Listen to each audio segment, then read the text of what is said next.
Hello everyone, welcome to UPSC Navigator. Today we are launch our Nirvana UPSC Prelims test series.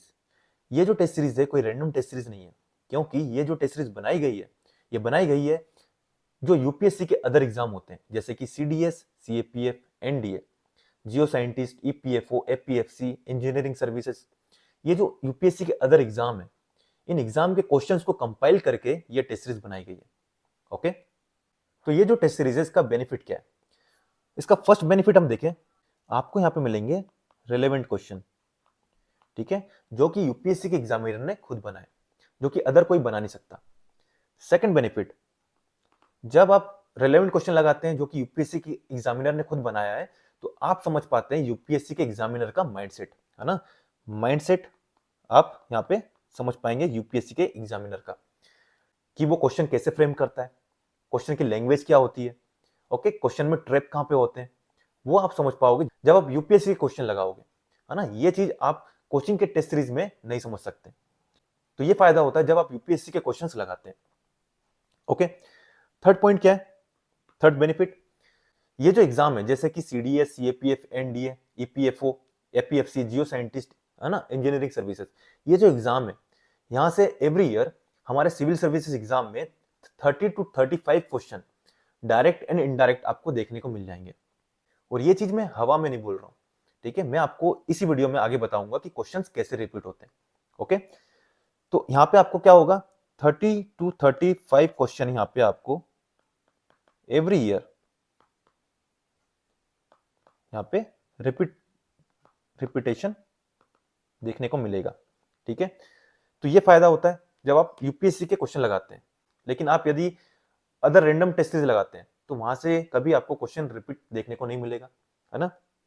Fourth benefit क्या है, आप यहाँ पे UPSC के जो कोर एरिया है, ठीक है, जो फोकस एरियाज हैं यहाँ पे, वो आप आइडेंटिफाई कर पाएंगे, क्योंकि यूपीएससी के हर एग्जाम में वहीं से क्वेश्चन बनते हैं, ठीक है। फिफ्थ बेनिफिट क्या है, आपको सारे क्वेश्चंस यहाँ पे टेस्ट सीरीज के फॉर्म में मिलेंगे, ठीक है। जैसे पॉलिटी का यदि टेस्ट है तो उसमें एक टेस्ट में 100 क्वेश्चन होंगे, सिर्फ पॉलिटी के क्वेश्चन होंगे, है ना। एनडीए, सीएपीएफ, सीडीएस और अदर जो एग्जाम है सबको इसी तरह कवर किया हमने, है ना। पॉलिटी के अलग सेक्शनल टेस्ट हैं, हिस्ट्री के अलग हैं, ज्योग्राफी के अलग हैं, साइंस के अलग हैं, इकोनॉमी के अलग है। तो ये फायदा होगा आपको, यहाँ पे आपको मिलेगा सेक्शनल टेस्ट की तरह टेस्ट, है ना, जिसमें आपको रिलेवेंट क्वेश्चन मिलेंगे सारे यूपीएससी के। सिक्स्थ बेनिफिट क्या है, आपको यहाँ पे मिलेगा वैल्यू एडिशन, ठीक है। वीडियो प्रोवाइड की जाएगी जिसमें आपको क्वेश्चन को कैसे अप्रोच करना है वो आप यहाँ पे देख पाएंगे, और यहाँ पे वैल्यू एडिशन कैसा होता है ना, वो आप सीख पाएंगे, और आपका यहाँ पे वैल्यू एडिशन हो जाएगा सारे क्वेश्चंस का, ठीक है। सेवंथ, यदि आप ये टेस्ट सीरीज लगाते हैं तो आपका एग्जाम से पहले 4 से 5 बार जो है, ये मिनिमम बता रहा हूं मैं, 4 से 5 बार आपका रिवीजन, है ना, क्वेश्चंस के थ्रू ही आपका यहाँ पे रिवीजन भी हो जाएगा। तो ये फायदा है ये टेस्ट सीरीज लगाने का।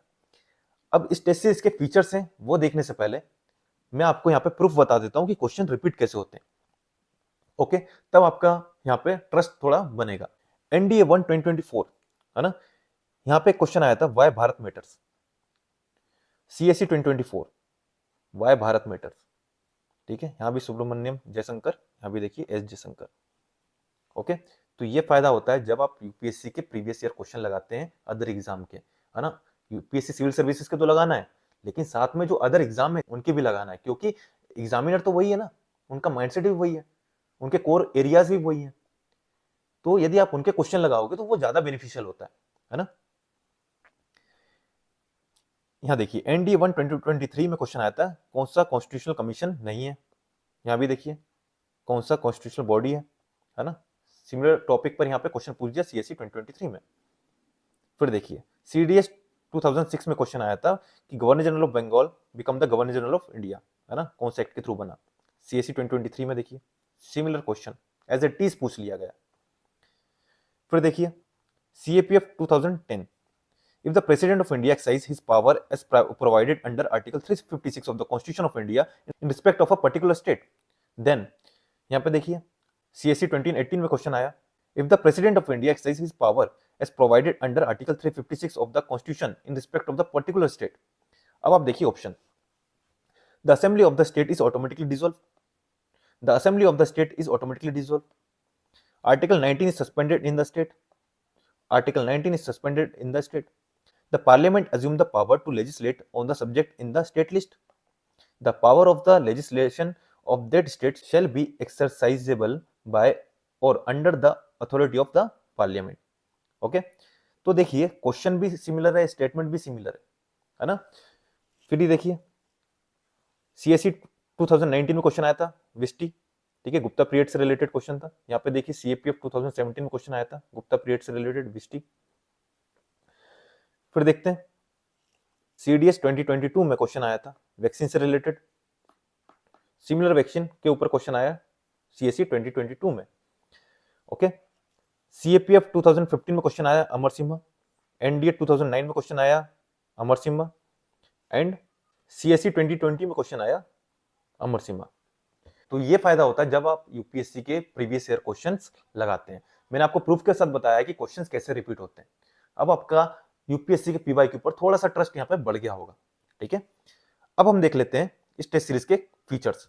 ओके तो चलो फीचर्स देखते हैं। तो सबसे पहले 75 plus techniques for logical reasoning and elimination, ये मैं आपको क्वेश्चंस में अप्लाई करके सिखाऊंगा, ठीक है। तो ये आपको यहाँ पे सीखने को मिलेगा। सेकंड क्या है, आपको सब्जेक्ट वाइज टेस्ट जो होते हैं ना वो यहाँ पे आपको मिलेंगे, जो आपको फील देंगे एक्चुअल एग्जाम का, ठीक है, ये हो गया। थर्ड क्या है, आर्ट ऑफ रिवर्स इंजीनियरिंग, ठीक है, ये कैसे करते हैं ये मैं आपको यहाँ पे सिखाऊंगा। फोर्थ क्या है, एग्जामिनर का माइंडसेट को हमको कैसे समझना है, ठीक है, क्योंकि आप क्वेश्चन किसका सॉल्व कर रहे हो, आप सॉल्व कर रहे हो यूपीएससी के एग्जाम का, है ना, जिन्हें प्रोफेसर बना रहा है, तो हमको उसका माइंडसेट समझना है। वो मैं आपको यहाँ पे सिखाऊंगा कि जो प्रोफेसर है, जो एग्जामिनर है, उसका माइंडसेट हम कैसे समझें। Value added lecture and PDFs, ठीक है, तो ये आपको यहाँ पे मिलेगा। तो सबसे पहले आपको टेस्ट दिया जाएगा, आप उस टेस्ट को खुद लगाइए, है ना। उसके बाद आपको लेक्चर दिया जाएगा और उस लेक्चर की पीडीएफ, ठीक है। लेक्चर में आपको वैल्यू एडिशन मिलेगा, और वैल्यू एडिशन मैंने आपको पहले ही बता दिया है ना, कि हम किस तरह क्वेश्चन को सॉल्व करेंगे और कैसे वैल्यू एडिशन करेंगे। वो आपको आपके नॉलेज इनहेंस करने में आपकी हेल्प करेगा।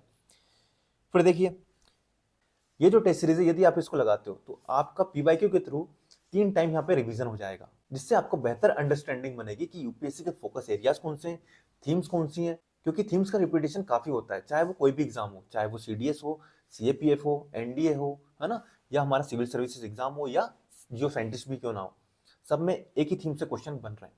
तो ये आपको यहाँ पे देखने को मिलेगा, जो कि आपको किसी भी रैंडम टेस्ट सीरीज में नहीं मिलेगा। ओके यदि आप निर्वाणा टेस्ट सीरीज प्रोग्राम को ज्वाइन करते हो, ठीक है, एनरोल करते हो, तो आपको कोई भी रैंडम टेस्ट सीरीज लगाने की यहाँ पे जरूरत नहीं है, ठीक है। आपको यहाँ पे डेडिकेटेड मेंटर सपोर्ट मिलेगा through out your preparation. Exam कौन कौन से कवर्ड है, एग्जाम है इसमें सीएससी कवर होगा, आपका सीएपीएफ होगा, सीडीएस होगा, एनडीए होगा, सीआईएसएफ होगा, है ना, इंजीनियरिंग सर्विस, जियो साइंटिस्ट, ईपीएफओ, एपीएफसी, ये आपको यहाँ पे कवर होगा, ठीक है। और हम डिटेल की बात करें, टोटल क्वेश्चन कितने मिलेंगे आपको, 5000 प्लस यहाँ पे क्वेश्चन मिलेंगे। और भी यदि एग्जाम होते जाएंगे, है ना, सीडीएस का फिर एग्जाम आएगा तो वो क्वेश्चन भी यहाँ पे इंक्लूड हो जाएंगे, तो आपको 5000 प्लस यहाँ पे क्वेश्चन मिलेंगे, ठीक है। मोड ऑफ सेशन आपका रिकॉर्डेड वीडियो होगी, है ना, जो कि आपको टेलीग्राम पे मिलेगी। मीडियम, ठीक है, जो कंटेंट होगा वो इंग्लिश में होगा, लेकिन मैं बोलूंगा वो इंग्लिश होगा, ठीक है, हिंदी इंग्लिश मिक्स वाला, जैसा अभी बोल रहा हूँ मैं, है ना। इसी तरह demo video available under free content on YouTube, ठीक है, जो मैं आपको ये प्रोवाइड कर दूंगा। वैलिडिटी टिल फिल्म्स 2025, ठीक है, 25 मई 2025 तक ये वैलिडिटी आपको यहाँ पे मिलेगी। वॉच लिमिट कितनी है, अनलिमिटेड, जितना भी आपका मन है उतनी बार आप इसको देखिए, सीट्स यहाँ पे लिमिटेड है ना, आपको जल्दी से जल्दी इसको एनरोल करिए। मटेरियल प्रोवाइड की बात करें तो अनसोल्व टेस्ट पीडीएफ आपको यहाँ पे मिलेगी, detail video analysis and discussion, ठीक है। Note for Hindi medium students, ये आप देख लीजिए, ठीक है, क्योंकि जो पेपर होगा वो इंग्लिश में होगा, है ना, लेकिन जो डिस्कशन होगा वो इंग्लिश में होगा, ठीक है, तो दोनों मीडियम के स्टूडेंट को ये समझ में आएगा।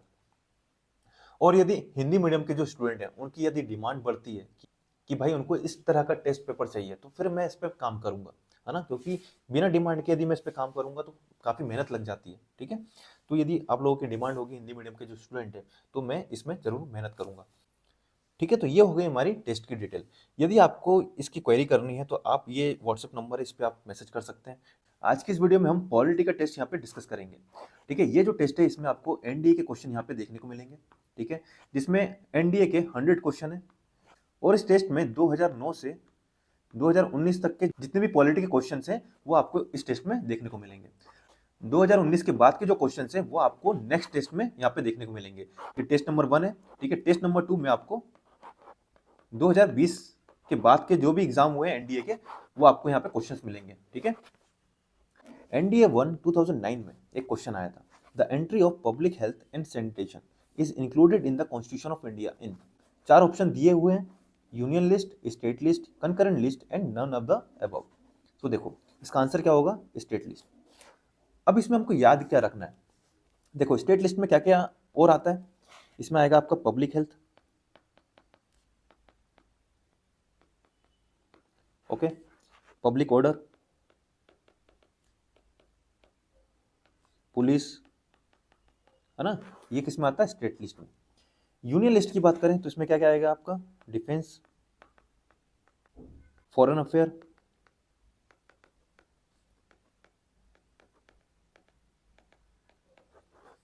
Banking and communication. ये चीज आपको याद रखनी है। कंकरेंट लिस्ट में क्या आता है, इसमें आता है education, forest, trade union and marriage, ठीक है। ये सब आता है कंकरेंट लिस्ट में। तो आपको ये याद रखना है क्योंकि जो पीवाईक्यू है उनमें ये आपको ऑप्शन में देखने को मिलेगा, है ना। तो ये चीज आपको याद रखनी है। अब देखते हैं second question, the instrument of instruction contained in the Government of India Act 1935 has been incorporated in the Constitution of India in the year 1950s। ये question CSE civil services exam 2010 में एज इट इज रिपीट हुआ है, ठीक है। NDA 2009 में ये question यहाँ पे आया, सीएसई 2010 में ये क्वेश्चन पूछ लिया गया, ओके। तो इसका आंसर क्या होगा, इसका आंसर होगा डीपीएसपी, ठीक है।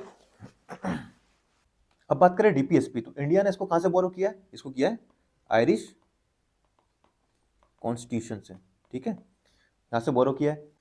फिर देखें जो डीपीएसपी है किसमें, पार्ट 4 में।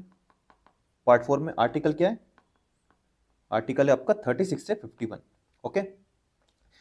जो डीपीएसपी है ये क्या शो करता है, सोशियो इकोनॉमिक प्रिंसिपल्स, ओके। और एक और चीज, जो डीपीएसपी है, डीपीएसपी आर नॉट इन्फोर्सेबल,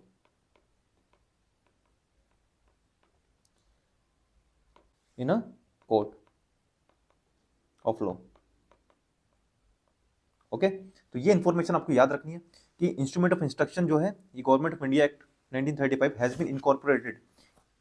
अब ये चीज आपको याद रखनी है कि the instrument of instruction contain in the government of India act 1935 has been incorporated in the constitution of India in the year 1950s, क्या था, डीपीएसपी, ठीक है। ये आपको याद रखना है। डीपीएसपी के बारे में हमने जो इन्फॉर्मेशन है ये आपने देख ली यहाँ पे, ओके। अब देखिए थर्ड क्वेश्चन देखिए, who among the following was the adviser of the drafting committee of the constitution assembly, ठीक है। तो कौन थे, आंसर क्या है, बीएन राव। बीएन राव जो थे ये एडवाइजर थे। बीएन राव एक आईएएस ऑफिसर थे, ठीक है। तो ड्राफ्टिंग कमेटी के जो एडवाइजर थे वो कौन थे, बीएन राव। अब बात करें डॉक्टर बी आर अम्बेडकर, तो ये कौन थे, ये थे chairman of drafting committee. Sachchidananda Sinha, ठीक है, ये कौन थे, ये टेम्पररी प्रेसिडेंट थे, ठीक है, टेम्पररी प्रेसिडेंट थे। सचिनानंद सिन्हा के बारे में एक चीज मैं आपको और बता देता हूं, he created first draft of constitution, ठीक है, ये आपको याद रखना है। बात करें बी शिवा राव, तो ये कौन थे, ये मेंबर ऑफ कॉन्स्टिट्यूशन असेंबली, ठीक है, मेंबर थे, ठीक है। बस इतना इंफॉर्मेशन आपको याद रखना है इस क्वेश्चन से रिलेटेड। फोर्थ क्वेश्चन आप देखिए, on which of the following grounds can अ जज ऑफ द सुप्रीम कोर्ट और हाई कोर्ट बी इम्पीच्ड। तो इसका आंसर क्या होगा, यहाँ 3 ऑप्शन दिए हुए हैं, violation of the constitution, misbehaviour and incapacity. Option आप देख लीजिए, ठीक है, 1, 2, 1, 2, 3 एंड 2, 3। तो इसका आंसर क्या हो जाएगा, 2 एंड 3, ठीक है। जो high court and supreme court के जो जज होते हैं उनका जो इम्पीचमेंट होता है वो किन ग्राउंड पर होता है? मिसबिहेवियर एंड इनकैपेसिटी के ग्राउंड्स पर।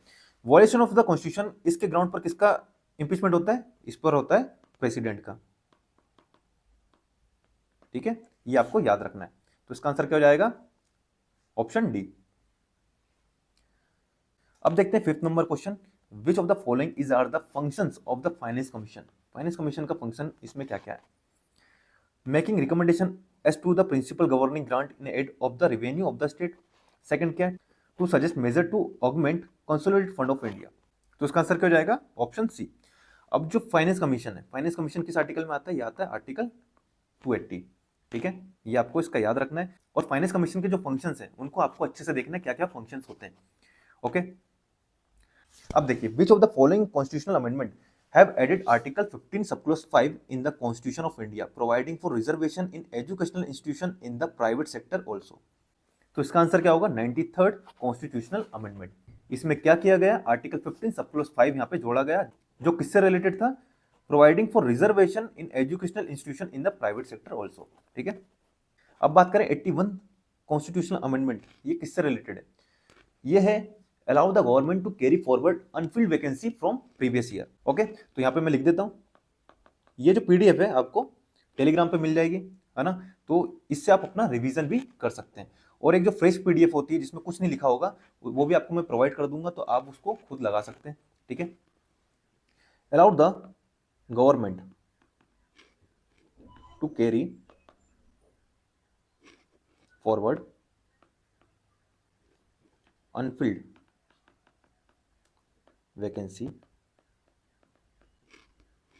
From previous year. ठीक है, 86 कॉन्स्टिट्यूशनल अमेंडमेंट एक्ट की बात करें तो ये किससे रिलेटेड है? ये right of free and compulsory education between the age of 6 to 14, है ना? Right to free and compulsory education. ठीक है, 6 से 14 साल के जो बच्चे हैं उनके एजुकेशन से रिलेटेड। 91 कॉन्स्टिट्यूशनल अमेंडमेंट एक्ट की बात करें तो इसमें क्या किया गया था? Limiting the number of minister, है ना? Limiting the number of minister. ठीक है, तो इसका मतलब क्या है? Council of minister including prime minister can not exceed 15%, है ना? जो 15% वाला जो क्राइटेरिया उससे रिलेटेड ये अमेंडमेंट है। ठीक है, तो council of minister including PM can not exceed 15% of the total strength of the Lok Sabha. तो ये कब हुआ था? ये हुआ था 91 कॉन्स्टिट्यूशनल अमेंडमेंट एक्ट 2003। ठीक है, तो ये इंफॉर्मेशन आपको याद रखनी है इस क्वेश्चन से रिलेटेड। अब देखिए क्वेश्चन नंबर 7 देखिए, if any question arises whether a bill is a money bill और not whose decision shall be final. तो इसका आंसर क्या होगा? इसका आंसर होगा स्पीकर ऑफ द लोकसभा। ठीक है, 4 ऑप्शन देखिए, the supreme court of India, prime minister of India, speaker of the Lok Sabha, joint parliamentary committee. तो इसका आंसर क्या होगा? Speaker of the Lok Sabha.